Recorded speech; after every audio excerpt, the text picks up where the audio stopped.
Dear God, thank you so much for this time we can spend together. We ask that you provide the wisdom, that we know how to play and serve you in the best capacity as you have ordained for us. In Jesus' name, amen.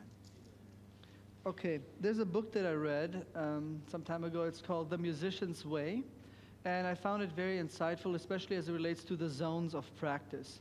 And what he essentially does, and I've adopted that and made some changes to that, but there are several elements that make you the pianist or accompanist that you need to be. One of them definitely is working on your technique. It's something that's really important. Whether you're sight reading or whether you're playing by ear, that's one thing that you really have to, just keep up on. When you're young, it's best because it's like learning how to read. Once you know how to read, you kind of know how to read. And with technique, if you get good basics, good foundations, that is really going to go very far. But if you don't have that, then anything you're going to play will be a struggle for you because you're playing a hymn, you're playing a key that you're not comfortable with, and your sweaty hands, and everything is just stressing you out. But if you're playing, your scales, your arpeggios, your chords, and your octaves, and you do that in every key, you're going to be in good shape. How many of you are actually doing that? You practice scales? Some of you? Well, there's the first lesson for you. What? You practice scales? Yeah, you got to. There's no way around it. There's no way around it. If you don't practice scales, it will show. It will show. You may notice it. Your teachers or others who are musicians will notice it. And if you really don't do it for a long time, everybody's going to notice. And scales are important. So take whichever scale. I like the B major scale to just start with rather than C major because you have the twins, you have the triplets. You just add the thumb and you get more comfortable.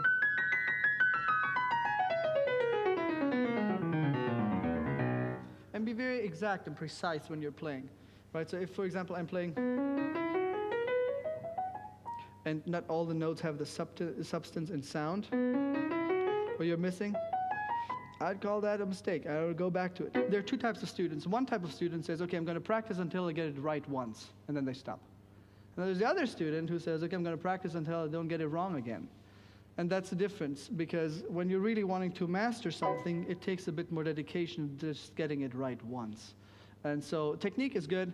Do that. Warm-up is very important. I learned that the hard way when I recorded the Know Him app. I was so eager that after having been playing the piano for over 25 years, sometimes I was skipping a little bit of warm-up. But if you record for 8 hours a day, you really are going to feel things. So, doing the warm-up or the cool-down, posture, your foot down, doing some of these, essentials are really, really important. When you sit down on the piano, I've noticed this too with just some of the pianists that I've seen over this last weekend. Make sure that you sit on your piano solidly.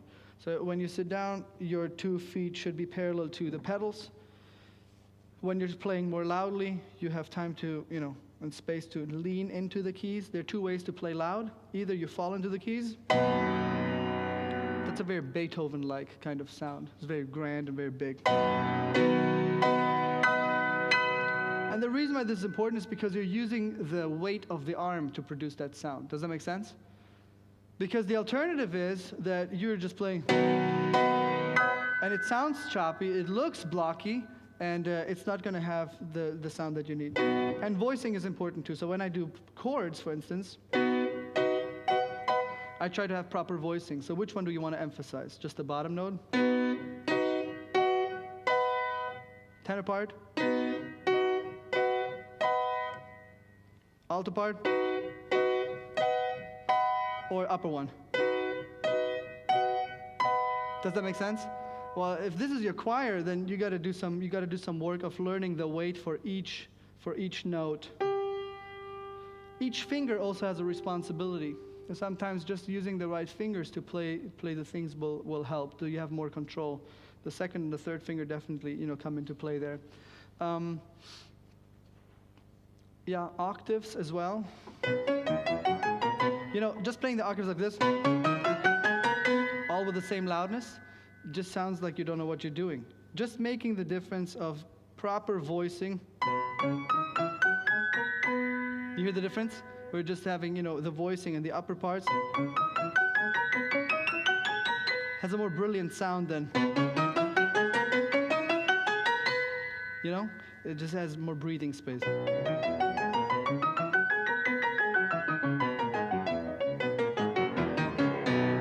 Yeah. Okay. When you are seated, make sure that your bench is also appropriately configured so that your hand, this chair is a bit too low for me actually, because I have to adjust, by really sitting very straight. Your arm should be parallel to the keyboard, so you can just glide over it. So you have to just adjust it to whatever it needs to be so you can easily reach it. Okay, these are just like housekeeping kind of items, if you will. So you have technique, that's one zone.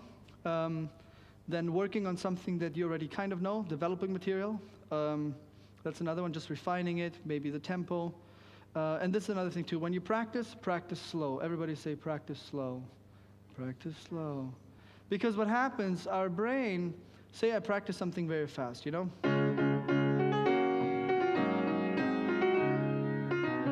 Oh, just messed up. Well, your memory will remember I just messed up.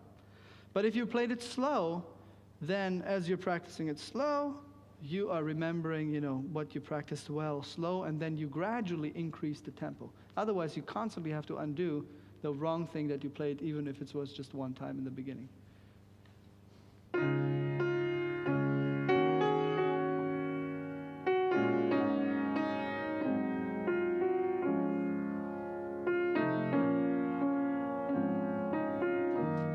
That, I think, is going to be more pleasant for people than playing something fast and then not being able to play it smooth. You know what I mean?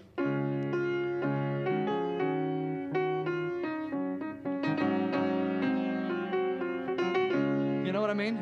I hear this very often. So find a tempo that you can keep even if it's very slow. So you have developing material, then you have new material, something new, or then something that you are ready to perform or accompany in church. And then there are other, things that you can do for your musicianship. Okay, now let's get into accompaniments.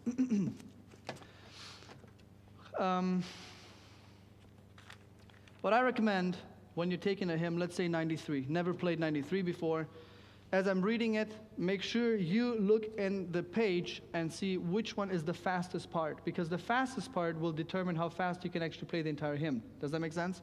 So it's not this part, it's this part. If you can't play that fast, that should be the determining factor how fast your hymn should be. Does that make sense? So if you can only do it, then that's your tempo. Does that make sense? And that's how you're going to decide. Otherwise, you're speeding up, you're slowing down, and that's going to be a problem. If I've never seen this before, I look at the key signature, I look at how fast it's going to be played, I also look at how many verses it has so I can see how much I can develop. And if I start playing, even if I don't know the hymn, I'll try to play the soprano and the bass part. And if I can add a few things in the middle, then I can say,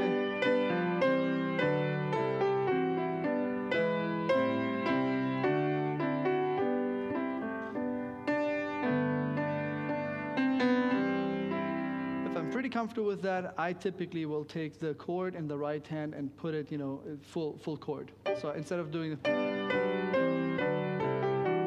I do.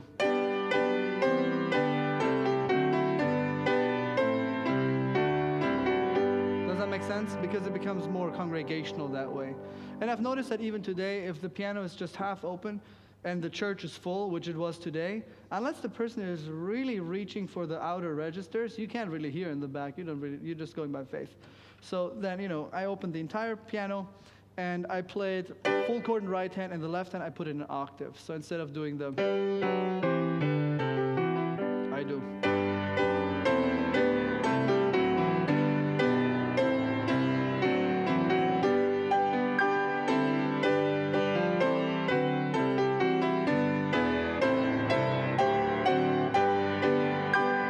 Does that make sense? And that already will make it sound louder. So if you're a very introverted person, and you don't even speak loud, you hardly ever speak, but you play well and you just play the notes. One way of getting that out, even if you just do it in that volume, but you play something like,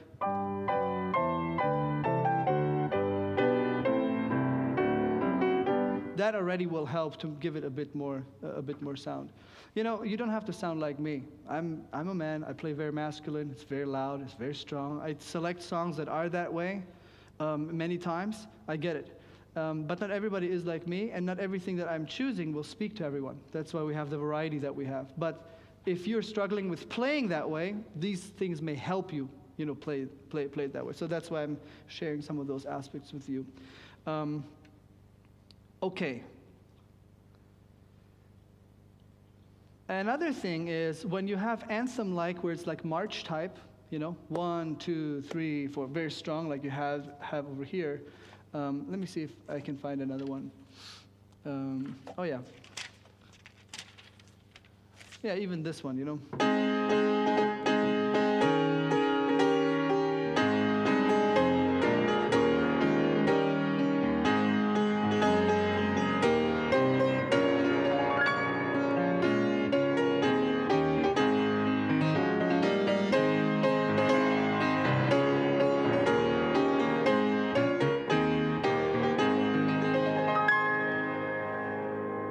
When you are playing it, let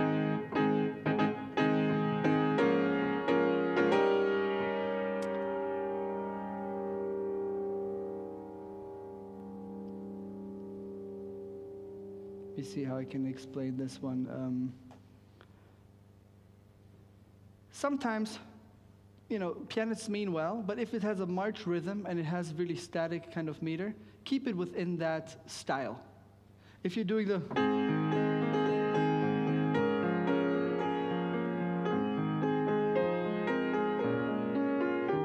You see how it changes the character of the song? Now, if you want to go there, you can. But the reason why I chose this one is because if it's a...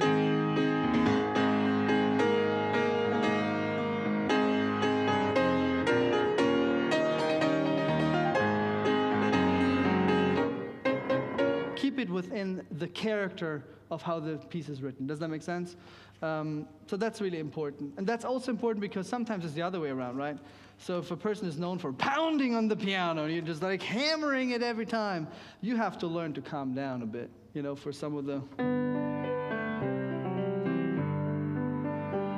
rather...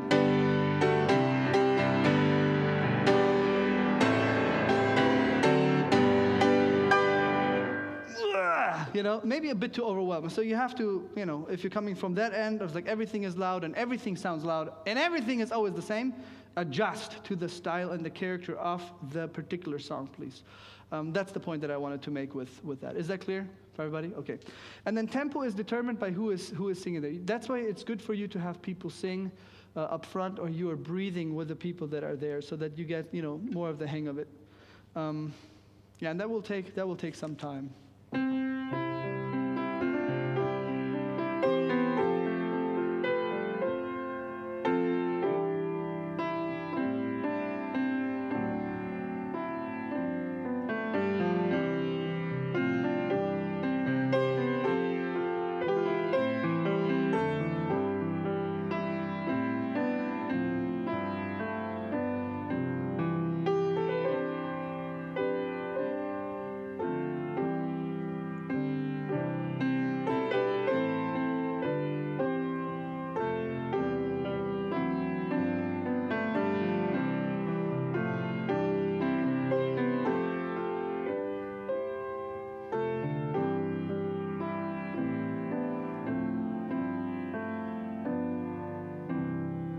I didn't add a whole lot of things, but just, you know, making it appropriate for that song, so you have the flexibility for that. Okay, any questions so far?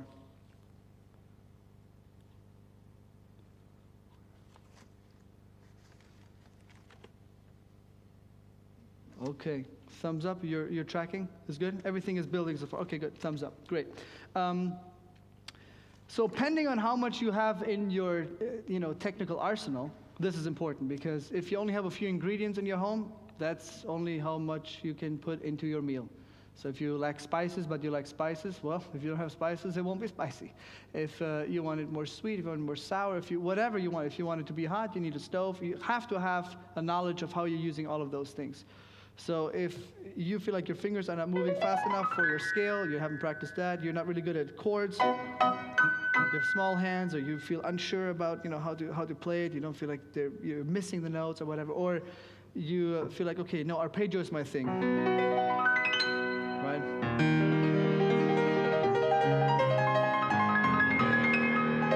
If that's your thing, that's why it's like, no, I love octaves, octaves a day. But it got to be one of those. Scales, chords, arpeggios, or octaves. Decide on one of those, because then you can fill in ever so often,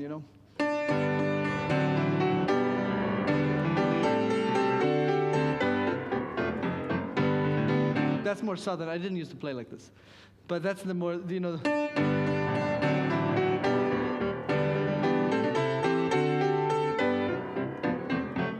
that's, that's more southern gospel style, because the redeemed by the blood of the Lamb.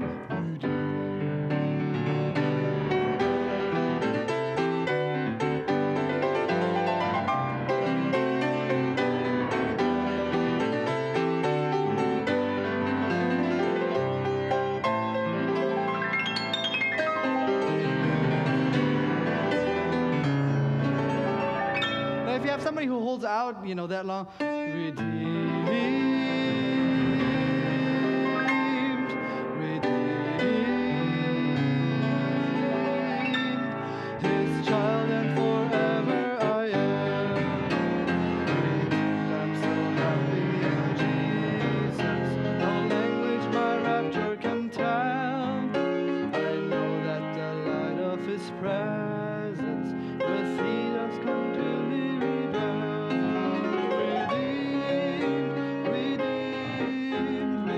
you get it. Now, I modulate it. You notice that. I like modulating. If you are not comfortable with transposing or modulating, one way to do it is find a hymn and try to play it in the next key. So in this case, it's an A major. It's written in A major. And this hymn, I would at least try it in A flat. Some of you naturally do this. You just like play everything in flat. Do that.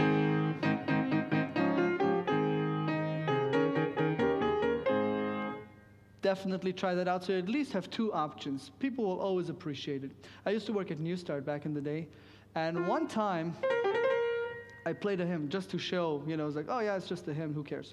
Well, I was playing for New Start one time, and I didn't know, but I was playing one of the hymns, and the hymn writer himself was in the program.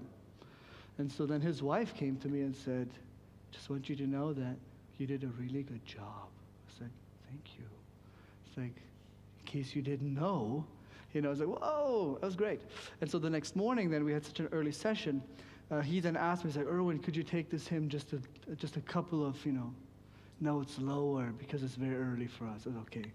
So then, you're transposing so that the people can sing. Now, in the morning, when you have an 8 or 9 o'clock service, I tend to play the songs, fairly low, so people can have it. But it also depends on the culture. Some cultures actually prefer songs lower. Others prefer them higher, much higher than they're written in here, because they're really, shining. It depends on the vowels that are utilized in the language and in the dialect that you're using. Very interesting. Very interesting. Okay. Okay, modulation.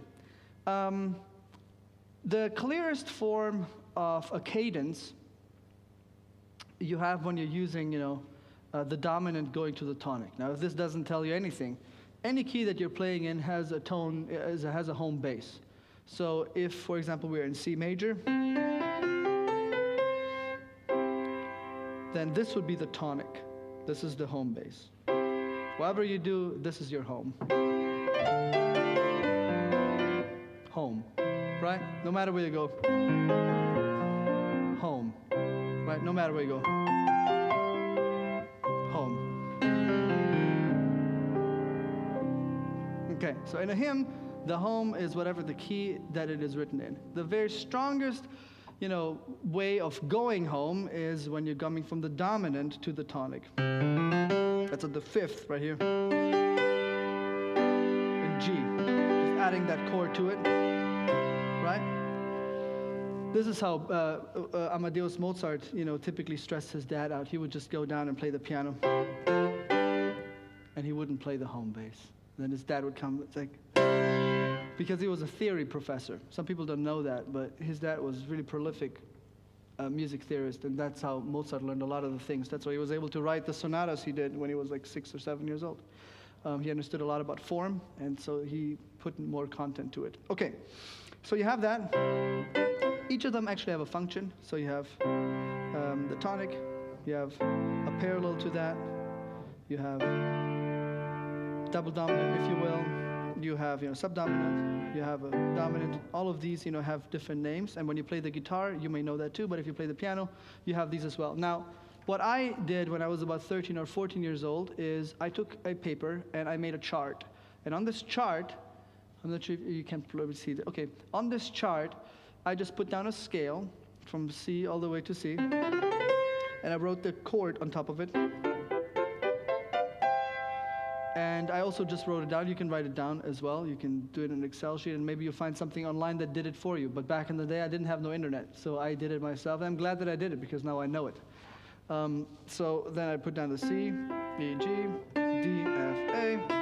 And so when I had a G, I now had at least 3 chords I could use for that. It could be C major, it could be E minor, it could be G major. Does that make sense? And that's without the chord extension. So if you have a chord extension, or whatever the chords may be that you're coming up with by just extending the triads, you have so many possibilities of how it can be used. So that's when I can say,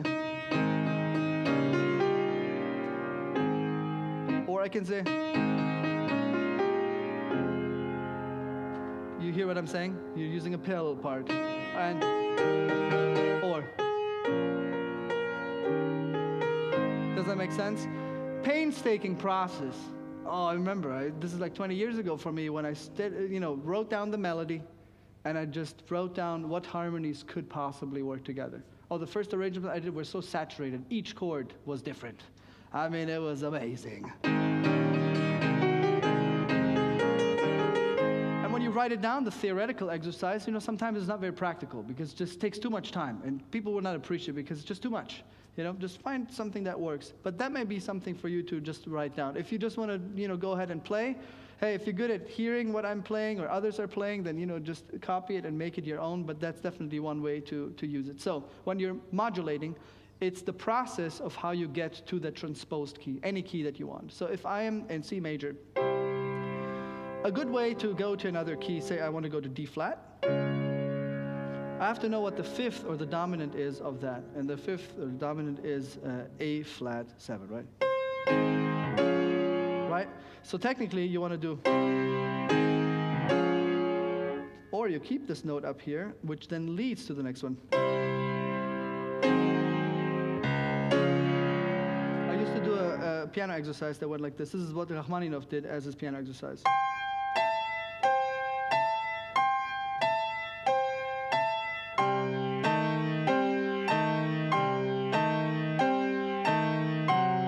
Stretch the fingers,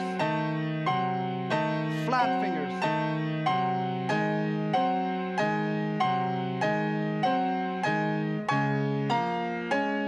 If you do that for the entire scale, you will have tennis arms because it's so hard with the fingers, lifted up. But it naturally progresses to the next key, right? And so that's what you're doing in a nutshell. Now, there are more sophisticated ways to go to another key, but that's definitely one of them. So when I say,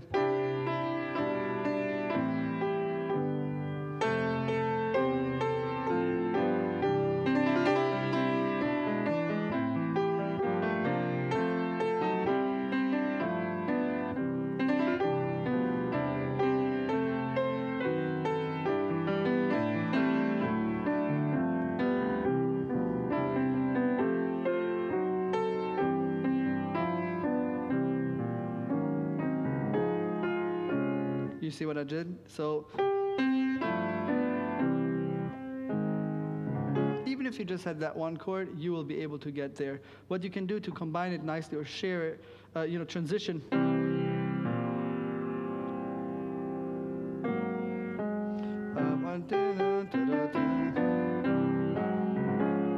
Sometimes it's just a chord. Sometimes you can take longer time, especially when you play the organ. That may be more important.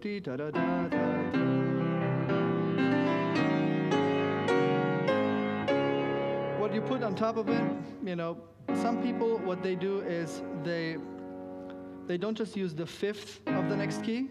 They put the fourth, the subdominant on the top, and have the fifth of the dominant on the bottom. Oh, that sounds so complicated, doesn't it?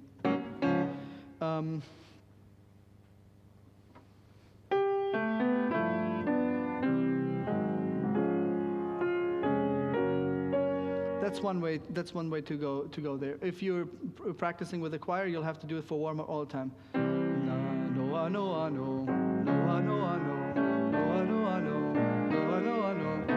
And if that's where you have to start, that's what you should be doing. And then go from there.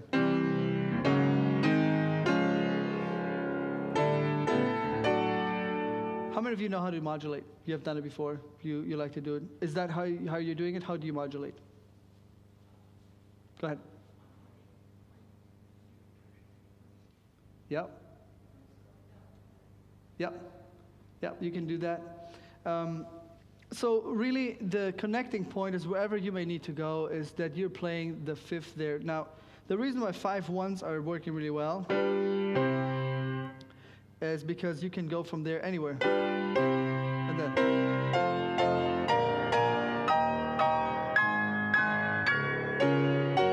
You can go anywhere until you have found the key that you actually want to be, in. So sometimes.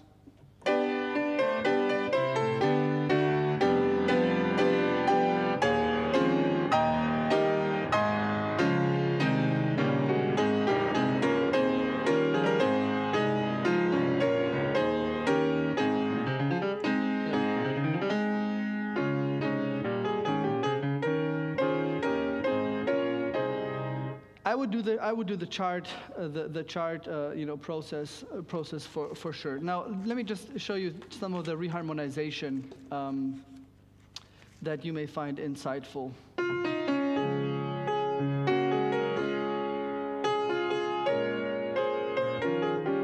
I think what works well as a pianist is if you play the minor counterpart to something that is major, like that's tonic.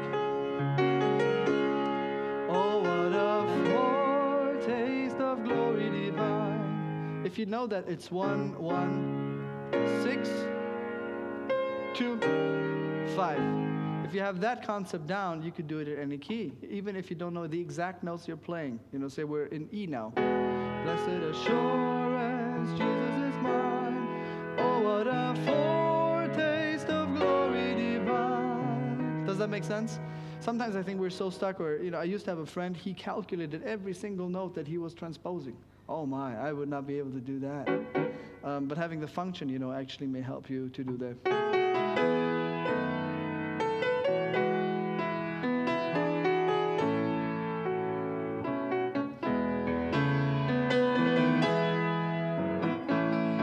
Now you would not want to do it in E because it goes so high that, you would lose all the sopranos. Actually, you would only have the sopranos singing. Okay, so that's reharmonization. Yeah, using the parallels is definitely something that works well. Let me see what else there can be. It's hard to gauge some of the levels that you all are having. So for some of you, it's really just most interesting how you do the reharmonizations. For others, like, well, I just want to know how to add, maybe ad lib, have chords more, have arpeggios, or using that. If you're playing classical music, you can also try to play the different pieces in that respective style. That's definitely a way of doing that. Haha, thank you so much. That's definitely one way to do it. That's a good. I've been speaking so much that this really does help. It's great. Just in case you're wondering, it's tea. No worries, it's tea. Okay.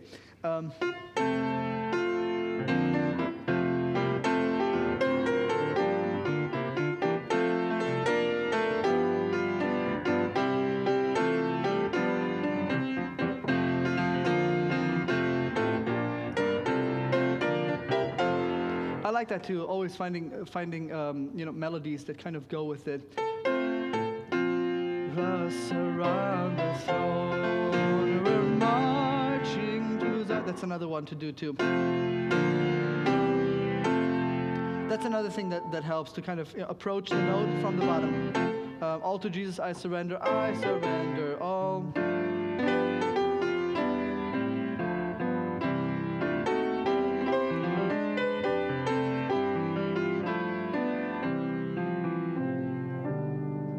You know, that approach from the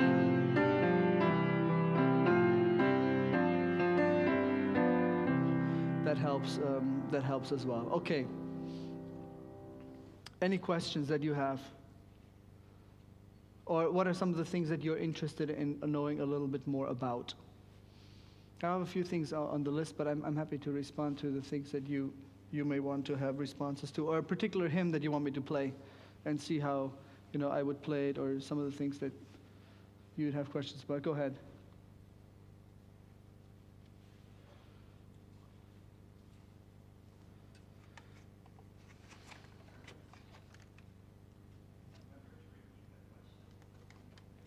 Yeah, I'll repeat the questions.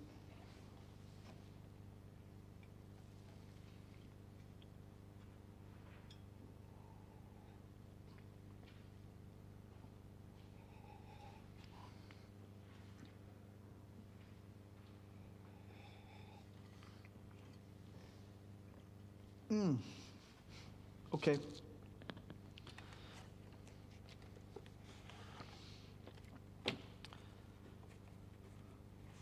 Let's talk about lead sheet for a little bit. How many of you read lead sheet? Do you know how to read lead sheet? How many of you are really confident in reading lead sheet? Chord structures, right? Okay. In brief, there are, even if you wouldn't read music, if you understand these 4 chords, you can play anything. These are the 4 chords. Diminished, which is built by, 2 minor thirds. We don't use it that often, but I can show you how it can be used, which is really nice. Then there's a minor chord, right? There's not a lot of hymns in the hymnal that are minor. If you go to other countries, you may have a lot more. Like in Germany, oh yeah, that was their experience, all minor. In fact, the interesting thing with Jewish music is you have a lot of minor tunes, but they have ascending melodies. The reason why they're still perceived as being happy is because their melody goes up. Evenu shalom alechem, Evenu shalom alechem, Evenu shalom, shalom, shalom alechem. It's like we have a little bit of joy, but we're still in exile. So it's all the minor stuff. So you have minor, then you have major, which here in Western culture in America, most of the things are as major as ever. Rings with freedom all the way.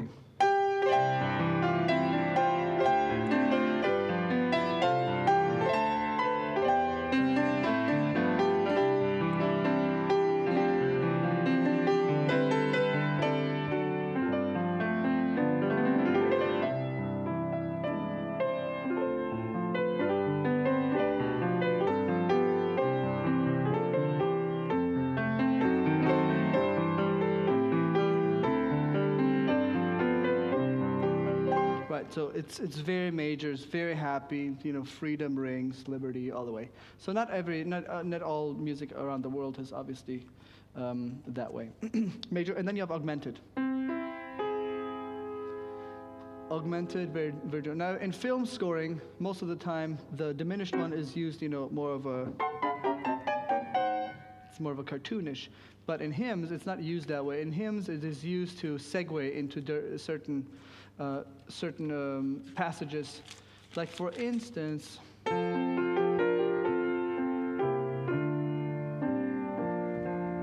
diminished.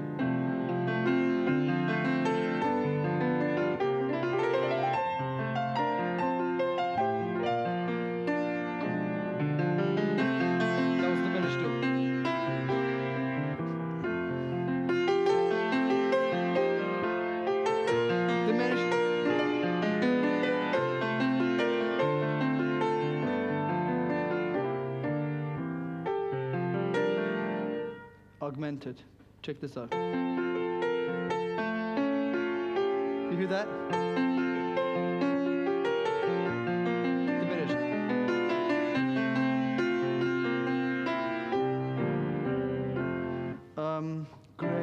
great is thy faithfulness we can do? Yeah. Great is thy faithfulness. That right here wasn't augmented.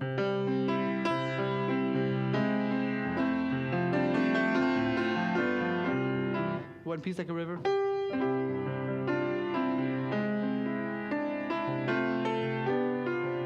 Another one. So augmented leads you to something else. That's a whole tone scale, which is based on the. So if you ever had to do film scoring, this would be like the time where somebody's in vision or dreaming. We don't often use this one, obviously, because being a Christian is not all about just dreaming stuff up. It's reality. Yeah, the reason I'm bringing this up is because you could write music that has these chords in it. It already would, add a lot of things.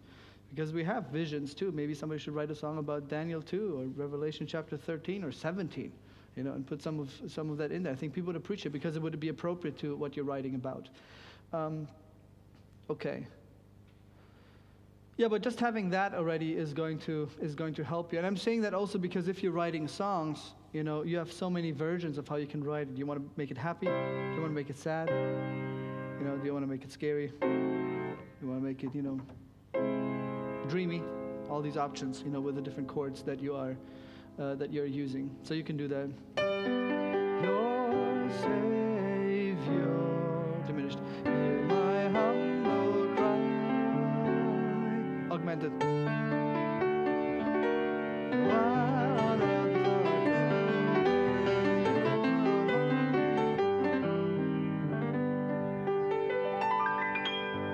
Okay, any more questions that you have? And how long are we going, Sarah? So I have a good idea for the time. Say it again? Okay, good. Okay, sweet. Okay, any hymn that you would want me to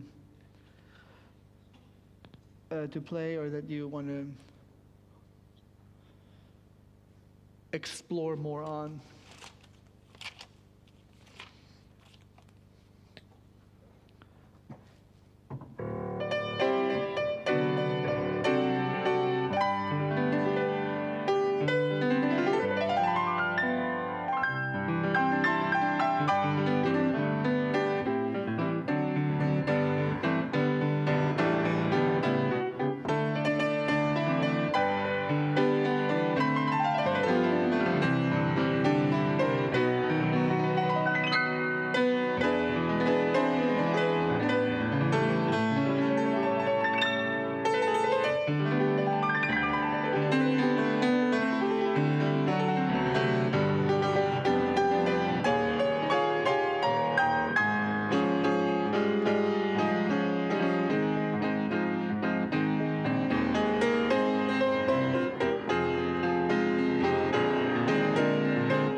lives, right, lends itself to doing modulation or putting in chords or octaves or arpeggios and whatnot.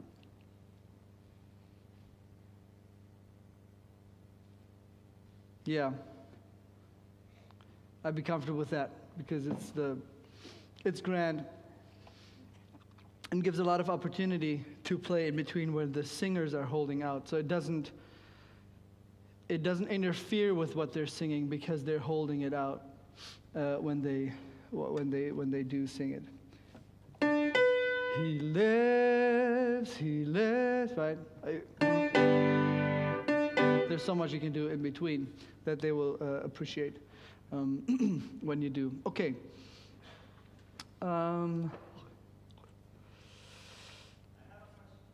Yes? For example, when you just play, Yeah. do you plan the exercises or you just go improvising on the road? Probably both. I have a pretty good, okay, the question is, did I just come up with that or is it like pre-planned? You know, improvisation is actually something that you plan the most. Because, you know, people say, oh yeah, just throw it together. No. Improvisation is what you plan the most. Because there's so many things attached to it, right? You're learning, but the way that you're putting them together, I agree. When you're putting them together, that may be on the spot, it's spontaneous. And you know, you have to really be comfortable with making mistakes. Otherwise, you'll never venture out to improvise. It's just the truth. I cannot tell you how many times I've played, and I have modulated, and I did not know in what key I was landing. One time it was so bad. It was a conference, there were 500 people singing, and I'm modulating, and I was losing it. I didn't know what was happening. I stopped playing. They sang, and then they stopped singing. It was embarrassing. Everybody stopped, they just looked at me. I looked at them, they're like, all right, amen, amen, amen. I was like, just do it again. Okay, well, I'm not sure. You think you can do it again? Okay, well, let's do it again. You know, that kind of thing. Hey, I've gone through that, you know. Yeah, I did that. Got the shirt. That was embarrassing. So you learn. Or you play in one verse and it's like, oh, wow, this run definitely didn't go as planned. Or you get stuck in the key or whatever. It's like, okay.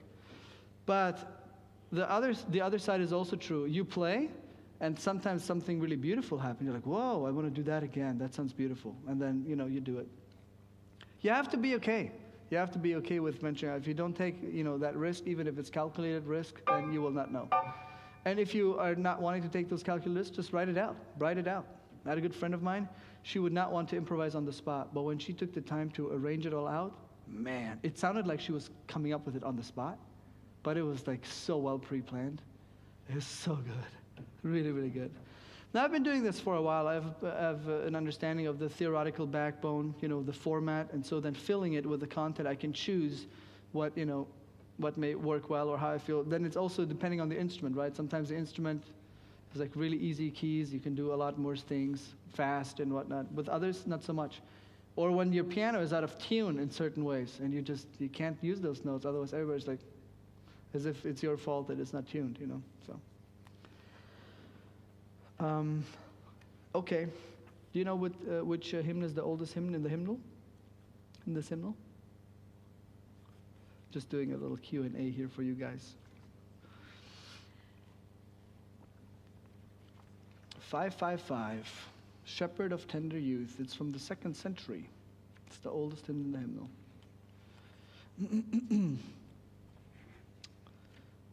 So you have the shortest hymn there in the hymnal.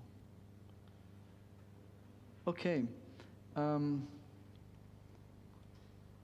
Let me see if there are other things that I could share or illustrate. Oh yeah, appeal songs. Let's talk about that real quick. When you have appeal songs, one thing that you can do is when you like to play hymns, you can take the hymn and just, you know, slow it down by, you know, not even half of the speed that you're playing it, and then play it in open voicing. So if I have, for example, well, if you play for an appeal song and you just go into, obviously, first thing is you're going to be playing it softer, right? Somebody's speaking, you're doing an appeal song.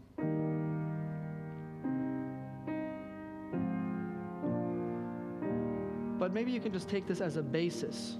And instead of having the closed harmony, you're opening it up a little more. And maybe you can, you know, do it even an octave higher.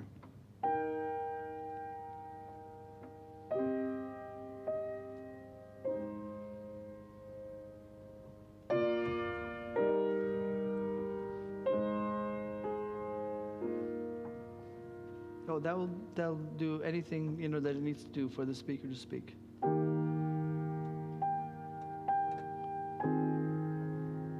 Open voicing, that's key.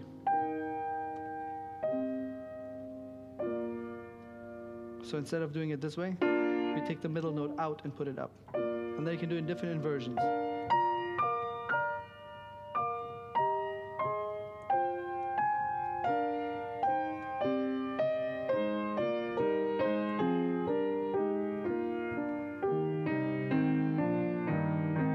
Not that fast, of course, but then if you have to transition into the hymn later, like for example, Have Thine Own Way, Lord.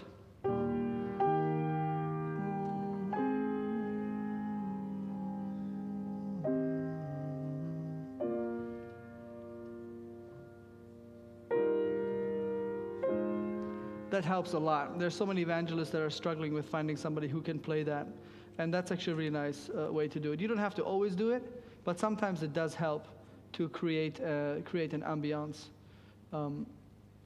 that allows people to be a bit more at ease when it's so intense of an appeal or so. We don't use music to manipulate people. You could use music to do that. And sometimes that's why, maybe no music at all is good too, because then people don't feel like they have been led into it that way. But music can also very much support what somebody is saying. So if somebody's telling a very intense story or so, you know this from just, Instagram stories or whatever, when you hear somebody speak and then there's just a little background music, it just does something to something that you heard being said, but now you actually perceive it differently. So you have that as well. Okay. Yeah, if we had the time, what I would like to do, even with something as simple as Happy Birthday to You, is to see how many versions you can find of Re-Harmonization. That would be a good test for you, just finding. Okay, but what else can we do? Oh, it doesn't sound that great. Until you find, okay, this is good, and you will find certain patterns. And the nice thing is most of the hymns are written in similar keys. So once you have something that works in one key, you can easily adopt it into another one. That's a really nice thing. I didn't show this to you, but there's some hymns that were rearranged by Melvin West. And so Crown Him with Many Crowns has an alternative tune, for example, in 6/16. And so just playing that tune already is quite dynamite. I'm just playing what's written.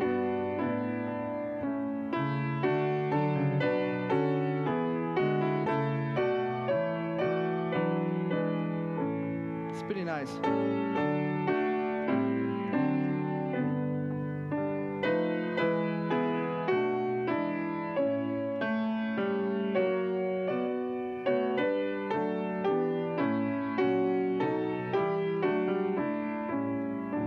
Pretty nice, right? So it's reharmonized in ways that you may have not played or heard it before. Okay. Any other question or suggestion that you have, or maybe somebody wants to play? That's fine too.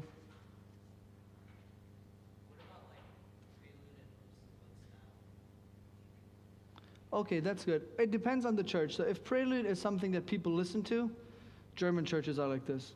You start the prelude, everybody's quiet.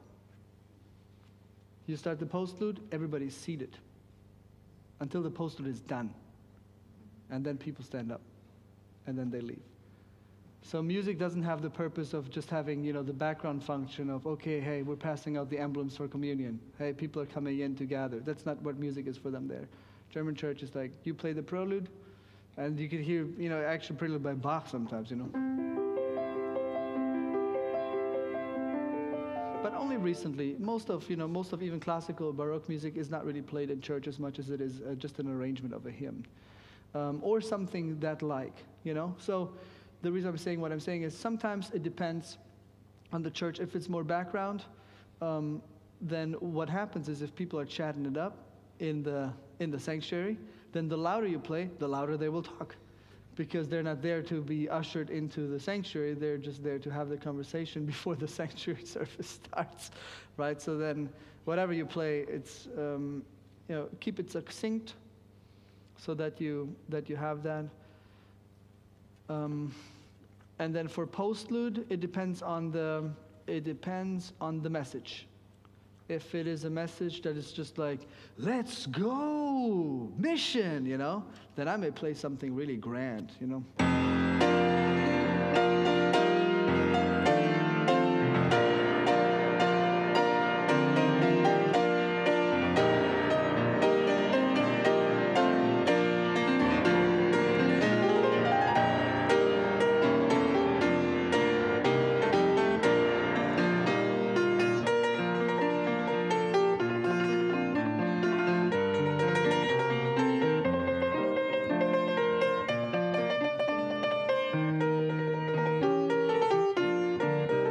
Something like that, maybe not quite like that, but something that is, more bombastic. But if it's not, then it could just be a response to, it could also just be the hymn that was played before, and you just do a rendition of that.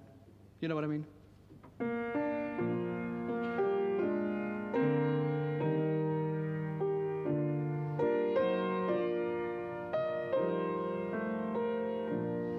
Yeah, and that's something that you really have to work through with your church and with your elders and the board, because what the prelude can do is, if people would talk in the lobby, and the prelude can help people to just come in to the house of the Lord to pray and have this quiet moment with God, open their Bible and read, and then the service starts, and then the postlude could be for people, like for example today, people, want to make a commitment with God, and then they just want to abide in the sanctuary just for another moment, maybe think or pray about it. Then the postlude could have that kind of function. But more often than not, it's not that case, and so then you just have to find something that works well. There's also some really nice hymn arrangements that have classical elements and hymns as well. Depends on what you appreciate. In some of the congregations that I've been, classical music was maybe something that people did in their secular days. Sounds funny, I know. And for them, they wouldn't want to play classical music in church because that's, work related. You know what I mean? So for them, church is like, let's play hymns.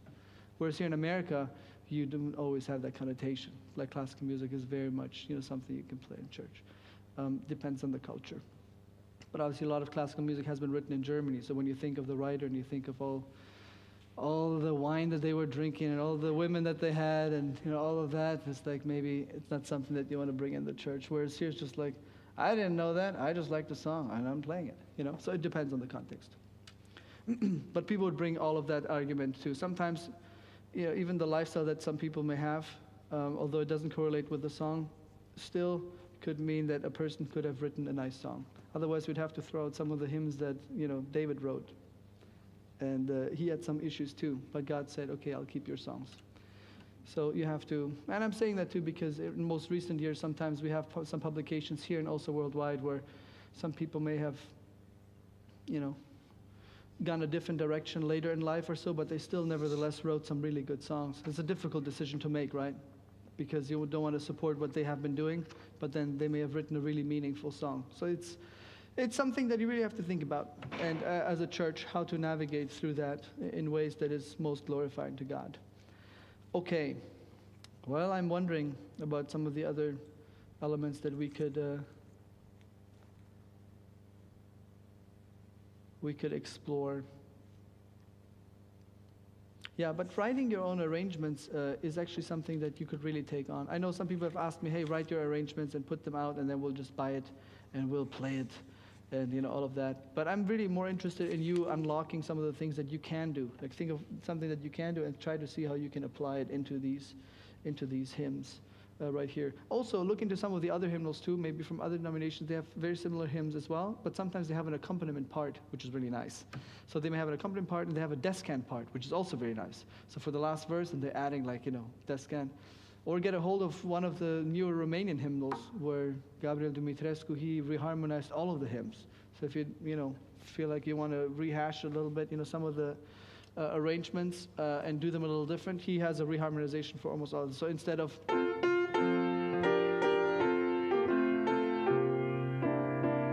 he may do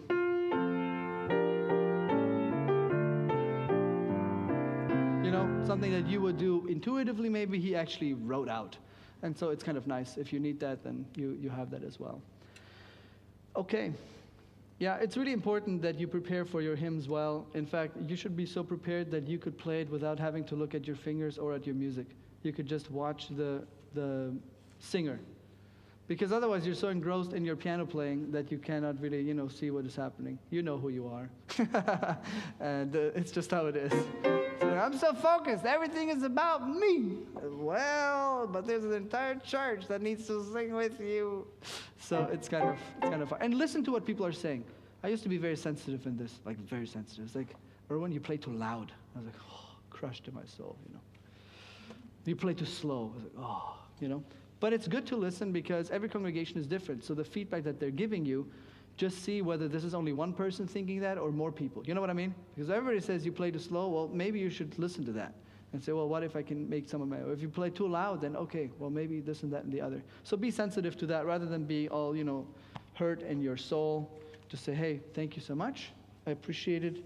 I'll try to see if I can make some modifications to that. Okay.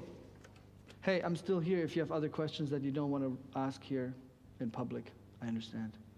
If you have some questions you want to ask me, that's cool. If you're playing more by lead sheet, some songs that are not necessarily written out in SATB, then the chords will show that if it's a diminished chord, it'll have a circle on it. So it may be C circle, diminished, or say diminished.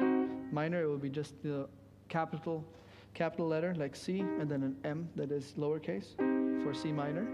If it is C major, it will just say C, capital C. If it's augmented, it will say C and a plus, or augmented. If it adds the chord extension, if it says C7, then it means that it's 1, 2, 3, 5, 1, 3, 5, 7. If it says C9, it means that there's 1, 3, 5, 7, 9. But if it says add 9, then it says 1, 3, 5 plus 9. And it's not in that inversion necessarily. You will play it something like this, over here. That's the same with the 11 or the 13th or whatever, extension you may have added there. Yeah, that's one way to do it too. If you go more by chords, you can also just take the hymnal and write those chords down. But if you write the chords down, I would say write the functions down. So you know that this is a 1, 5, 4, 1. So whatever key you then play in, if you say 1, 5, 4, you can take that and go into any key. That's a real good thing to do. Just take whatever hymn you have and transpose in at least 2 or 3 other keys that are more suitable for singing, and you're going to be in good shape. Okay, guys. We're good for now. We're good for now? Yeah, and if you want to email me or text me or whatever, you have a question, just shoot me a video and say, hey, I'm working on this, what would you do? And then I'll get back to you. If I don't get back to you, then just resend the same again. Say, hey, and then say, oh, sorry, I was in a meeting. Until you hear back from me, and then I'll get back to you. I want to help, I want to help. I wish that people would have done that too when I was younger. So let's go. Or send me a recording of what you're working on, or so. I'm happy to hear from you. I have a question. Yeah. It's not really related. Well, it is, but like when you're so good like this, right? Right. How do you stay humble? So like some of our students here, they're very good. So a practical question is, how do you stay humble and be used by God instead of thinking, look, I'm so much better than people who are here? Okay. That's a really good point that you bring up. I think one of them is when you're playing, and I've recognized this too. So I've been in congregations, I play the piano, and it's like everybody looks at the pastor, the elder, and the worship leader, and all of a sudden by like verse 3, everybody's looking at me. And that's the moment where I just, I give them the beginning note, and then they just sing a cappella. Because it's not about me. You know what I mean? And you really have to gauge it. You really have to gauge it. Like when I was at Weimar, people knew the hymns. They didn't even have to open the hymnal. They knew the number. They knew the lyrics from memory. And so because I played there every week, there was no special sauce to that. It was just Erwin playing. And so they were now singing with 4 parts, 5 parts, 6 parts. You know what I mean? Because we had that kind of momentum. And I think that's really beautiful. Just recognize as a pianist, the likelihood of somebody being in the audience who doesn't play quite as well as you is there, but there's also likelihood of somebody playing better than you. And you know what's really embarrassing? When you think that you're someone and then you recognize that you're nobody. because somebody else is next to you who could have done that with eyes closed. And I think that it just shares, the outlook on life. Because if you're really thinking that you're the best out there, it shares that you compare yourself more with others than with Christ. You'll never outdo him. Here's an illustration. There was a village church, and the organist was playing the postlude, and people were walking out, and he was struggling through a piece by Mendelssohn, and then a stranger came in, and this stranger asked if he could play the organ, and this guy's playing, and he's like, no one plays the organ except me. He's like playing, the stranger's just asking him if he can play. He's like, no. Okay, so he's done with this, little spiel. He goes into his little office, and then the stranger, he seats himself, and he plays the very same piece. And now, beautiful and melodious. Like even the people in the congregation are wondering, whoa, what happened to our organist? Just transformation, So then the organist actually comes out and hears the stranger playing, and he says, sir, who are you? And it's like, I'm Felix Mendelssohn, the composer. And the organist is like, wow, you're the composer, and I almost didn't let you play on this organ. Now, sometimes we are like this. We think that we know so well that we don't allow God, the conductor, to use us as his masterpiece. But we really, really should. And I encourage you to do that. Traveling sometimes helps, when you're in an area where there are other musicians too. I've been in that too, where I thought, oh yeah, I'm the best pianist in my region. Then I go to some other church, I have to stand in line to play for like a prelude or maybe her children's story. So yeah, you could do children's stories. Like, what? That also just shares, it's like, hey, it's not just about the skill that you have. It is also about how willing you are to use your talent or not use it at all. That's part of life too. Sometimes that's a struggle, right? You want to use it for the Lord, but if you see that, hey, there are already other pianists, it's okay. Take a seat, be the greeter, be the person that can look out for other things as well. You know what I mean? And that's how I feel about it now. It's like, okay, I can play the piano, but my role now has changed. I'm a pastor now. I'm mentoring others, right? It's not about what I'm doing. It's about how I can help others do what they can be doing. And so just think about that. And one way to also stay humble is to share what you have learned with someone else who is not quite there yet. They will be so thankful because it's like, wow, you showed me this, you took the time for that. But it's a really good question. I appreciate that because that struggle is definitely there. One of my professors always said, the question is not, how much pride. It's not whether you have pride. The question is how much, because all of us have it, Yeah. So kind of on the flip side, and you touched on it a little bit too. There are a lot of us who think, oh, I can't play just because there's always somebody that's better. Okay, thank you for that. So the flip side of that, okay, that's great. Thank you for that. I used to think that way too. So we had a minister of music in our conference. He spoke 7 languages, played 9 instruments, and he was, listen, the guy arranged, he composed, he conducted. He was like, right? And man, that guy could play. He could play. And he could do stuff. It was awesome.